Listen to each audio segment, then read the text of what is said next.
It's Christmas, Greg. Well, not quite, but it's time for our Christmas episodes. Yeah. And today we are talking about the top Christmas presents from the 1980s. Oh, with 70s wallpaper.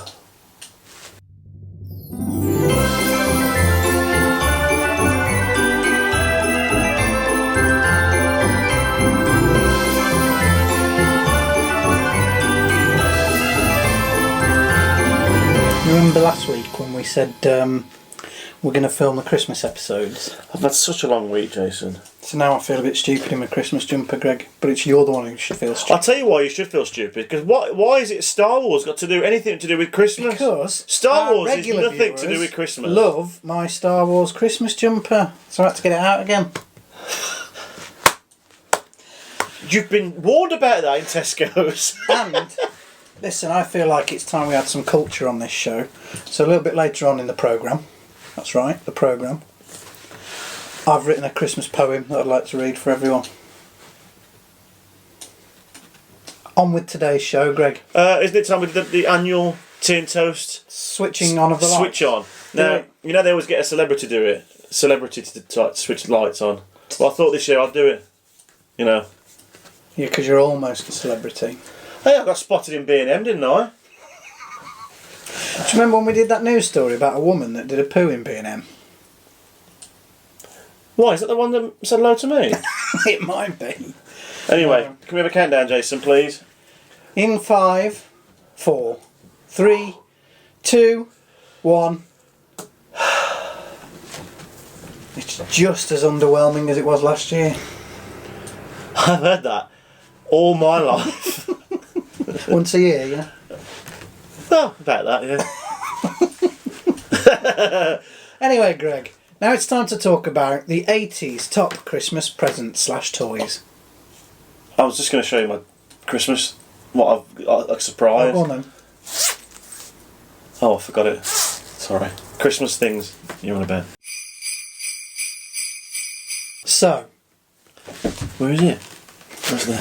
So, over the next few episodes, Greg, yeah, Christmas episodes, yeah, we're going to look at the toys and presents that sold the most units over the 80s. I love it when it messes up. So we're going to start in 1980. Right. And go through the 80s decade. But we're not doing nothing to do with 70s.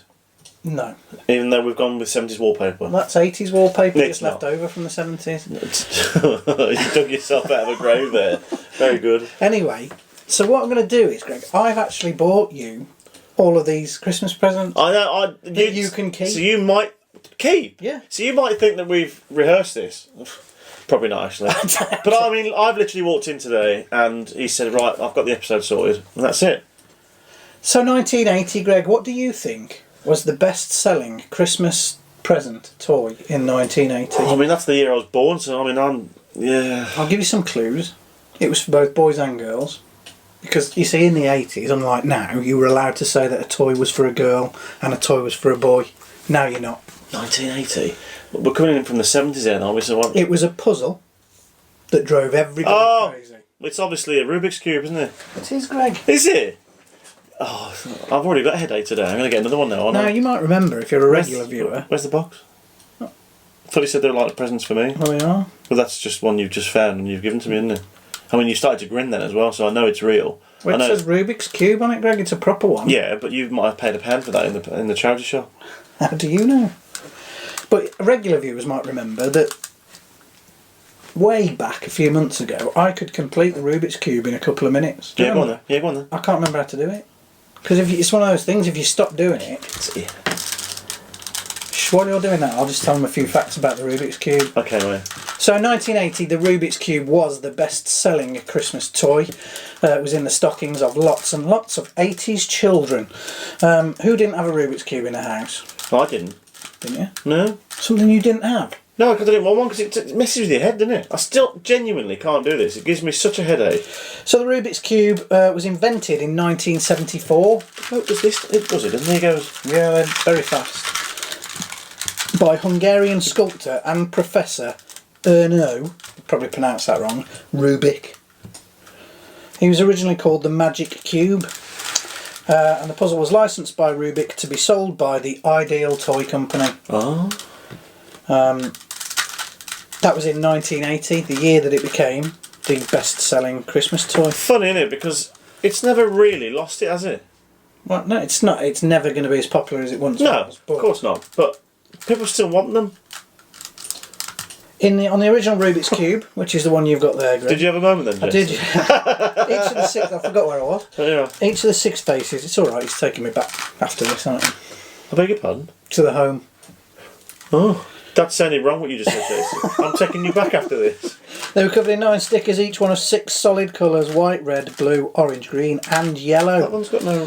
Some current versions of the cube have been updated and they've got different colours and all sorts on. That's got no white on it, that one. So how are you supposed to get white on it? What are you talking about? There's no white whatsoever on there. Well, the white is on that side though. So Yeah, but you can't. that Yeah, but you can't because they're already on there. No, because each one. Right, let me tell you. I can remember how it starts. Each one of these centre ones is fixed colour, so that will be the colour of that side. Right. So that's the white side. That's the green side. Oh, so that's a bit of a cheat, isn't they're it? fixed. So the way that you would solve it is, the first thing you do is you need to get a white cross on there, and I can't remember how to do it.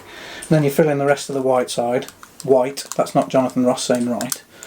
And then you go from there. But I can't remember how to do it. I should have learnt again for this episode. You should have learned. I do apologise to our viewers and to myself. I've let everybody down. Careful. So that is now yours, and that was the best-selling toy of 1980. I can't thank you enough. Now, I don't know if there are any adverts for the Rubiks Cube around. Don't drop it because it'll break. But if there is, I'm going to stick it in. It's a Christmas episode. If there's not, we'll just turn around now. Sure, Sir Isaac Newton unraveled the mysteries of gravity. But could he have unraveled the mysteries of Rubik's Cube? 3 weeks ago, Judge Smith retired to her chambers with Exhibit A, Rubik's Cube.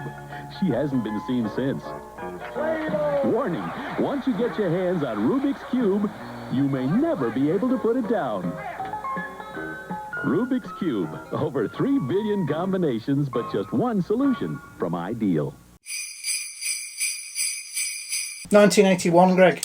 We'd moved on from the Rubik's Cube. Hold on, are we doing 10 years today? No, we're just doing 3 years today, and then 3 in the next one, 3, 4 in the last Stretching this one out, aren't you, Shane? yes.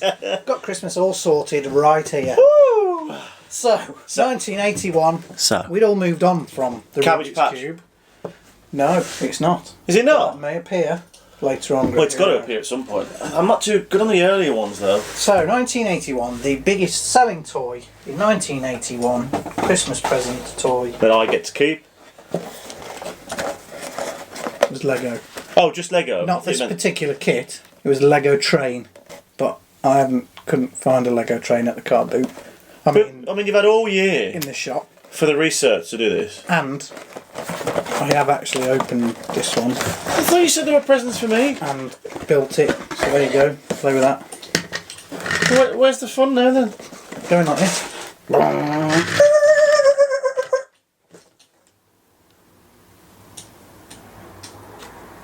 So it was the Lego train, Greg. That was the #1 selling toy in 1981. Lego.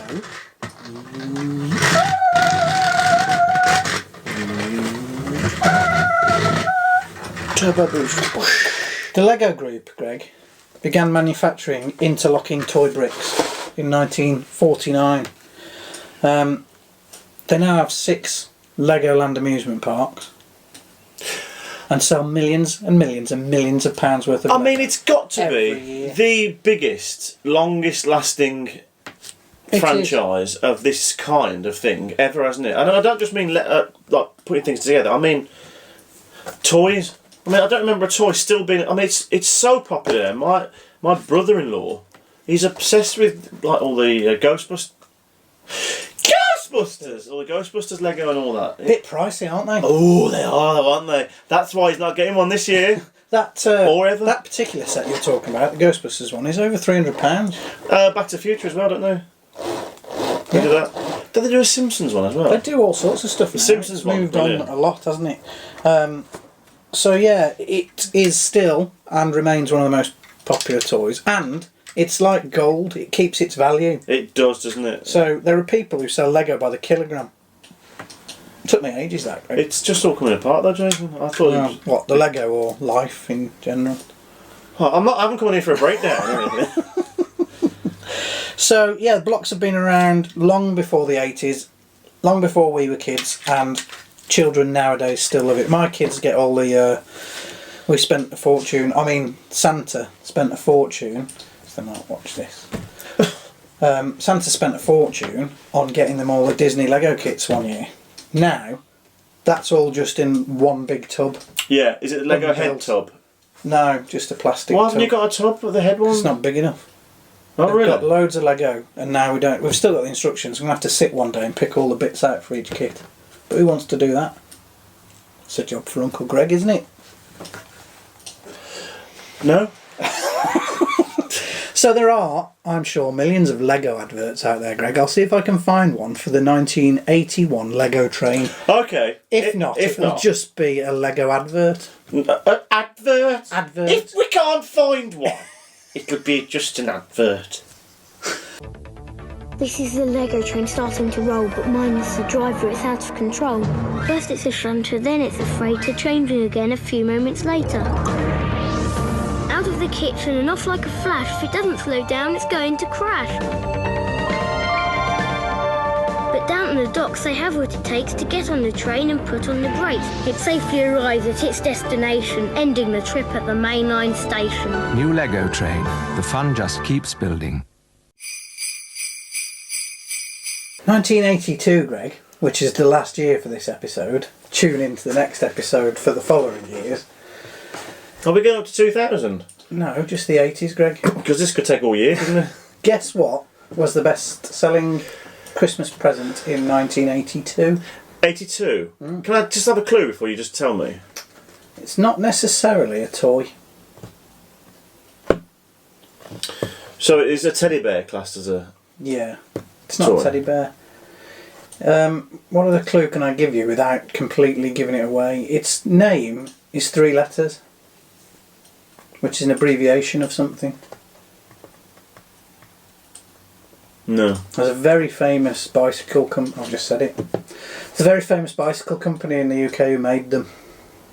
Rally? Yeah. BMX? Yes. There are lots of other manufacturers of BMX, but that was the most. Now, Really? I've promised you that I'll get you all of these presents, haven't I, Greg? Come on then. I mean, it must be a fold-out one or something. I didn't have. I've got you a picture of one. So is this what's going to happen when it's like the Super Nintendo or Who something knows, like that? Greg? It's just going to be a Who knows? picture. So I've got a picture of the bikes. Oh, look at that I might rally even though. gift wrap them next week. Rally burner. Oh, look at Now- it was the spokes, wasn't it? Let's be honest. It was They all were about the called plastic spoke. Mag wheels, weren't they? Skyways. If you saw them, you knew that person was bang on. I wanted that particular burner with the yellow and blue, and I still do, but they sell for a fortune on eBay. There is a re-released version out, which also sells for a fortune, and I think this year they've re-released this one, the Ultra Burner. Might be wrong, or it might be the Tough Burner. But BMX, what does BMX stand for, Greg? Do you British Motocross. Cross. know? No, you're not far off. It's not British motocross. Birmingham. It's bicycle motocross, Greg. Motocross. And the reason it's not British is because it started in the States. Why is cross not spelled BMC then? I don't know, but that's what it stands for. It began during the early 70s in the United States when people started racing their bicycles on dirt tracks in Southern California. Everything comes out of California, doesn't it? They were inspired by the motocross bikers of the time. The good one is not the most expensive one. No, but well, that was the Ultra Burner, wasn't it? Yeah, but no one cared about that. You wanted the blue rubber tyres, didn't you, and the Yeah. things like that. So the problem with this, Jason, is what you've given me here is I don't really need it. That's just ungrateful, isn't it? No, because I had all them. Of course you did, Greg. In the UK, BMX took off in the early 80s, and specifically 82 and 83 that we're talking about, when it became the must-have bicycle for all 80s kids. It's freezing in here. That fire's doing Can I nothing, just Jason. pick that back up there? Yeah, of course you can. How much did you want to be him when you were a kid with all that gear on? I wanted the rally gear. There was a kid at the end of our street who had all the rally gear and could do all the tricks and everything on his rally burner. It was well gel. That's what the kids say, Greg, well gel. Hold on a minute. Stop everything in your Star Wars Grandad jumper. You've just said, well gel. Oh, what? Well, for starters, don't ever do that again. And secondly, what the hell does that mean? Very jealous. Well jealous. So that was the best-selling Christmas toy of 1980, 1981, 1982, and I'm going to just take those back. I knew it. I'm not going to get to keep them, am I, Jason? No, At I all. just said that. For YouTube, Greg, that's what people do, innit? They pretend stuff on YouTube, make it up. They're not keeping the stuff. But you were still on. You can have that. Oh. Here's a BMX advert.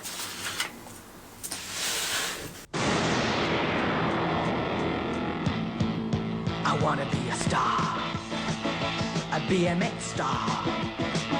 My legs are pumping power, my tires bite the track. I hate being at the back, 'cause I want to be a star, a BMX star.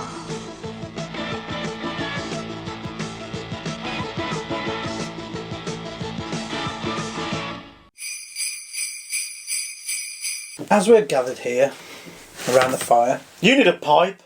and it's Christmas, just before we move on to that other section, Greg's joke, and now he's thinking, oh no, I need to find a Christmas joke. Oh, it has to be Christmas now, doesn't it? Oh no. I thought You thought? that I would bring Let me sit back and relax and enjoy this a moment. bit of culture to the show with my Christmas poetry. You know on the phone where you put your finger on the little red dot? This is where you're supposed to move along now. I am going to do a Christmas poem for us every week that I've written Every week? myself. You can't do this every week. Just you wait, Greg, you'll love this one. Right, here we go. Have you got any marshmallows I can stick in the fire? No. Can you be quiet? Do you want me to dim the lights? And so, this is Christmas. And what have we done? Another year over. A new one just begun. A very Merry Christmas and a Happy New Year.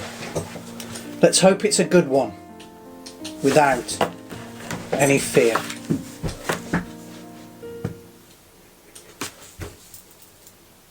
It's beautiful.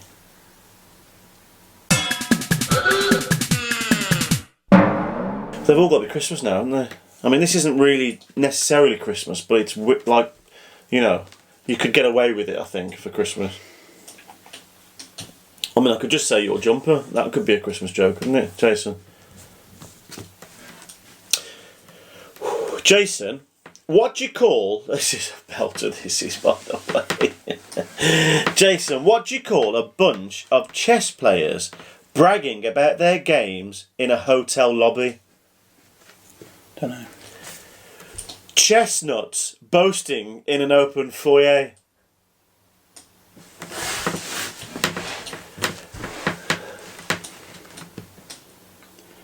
You see, it's quite long, but if you think about it, it's very clever, isn't it? Because chestnuts... The Christmas double issue of TV Times has 16 days of holiday entertainment on ITV and Channel 4. All the big Christmas and New Year specials, the films, the plays, the comedy shows, and it offers 2 Christmas gifts, a golden pendant of your birth sign free, and for the over 60s, a rail card at half price. For the new year, a chance to win a superb Rover Vitesse or a trip round the world. Don't miss the most entertaining guide to your Christmas and New Year entertainment. TV Times. That's the end of our first Christmas show, Greg. We have had some mailings, some emails from people with their Christmas pictures, which are phenomenal, by the way. Thank you. We will be adding those people to the Wall of Fame next week. Even though they're further away now. That's all right. We'll still show it on the screen. If you would like the chance to appear on the Wall of Fame, appearing on the Wall of Fame, send us an email to tnt@totgoo.com. That's tnut@totgoo.com. Doesn't have to be in capitals. Forgot my line then. Oh, it's been special. So next week, Greg, 3 more presents that you won't get to keep. What's the point then? When are we actually doing our proper presents live on air? That could be a bit embarrassing because your presents are always rubbish, aren't they? You said that live and loud. A bit ungrateful of me, isn't it? I think I spent about £3.73 on you last year. Exactly. That's more than I spent the year before. £4 then this year. Well, we had a whip round for all the team. And they all decided the same thing. £3.73. Thanks very much. We'll see you again next week on Christmas Tea and Toast. Oh, don't forget to like, subscribe and all that. Comment, share. Helps us grow our channel. Grow. Thanks. Millions we want, millions. It's not going to happen, is it? McDonald's. What is wrong with you? I told you. We're going to stop McDonald's now. It's over. I'm going to try KFC instead.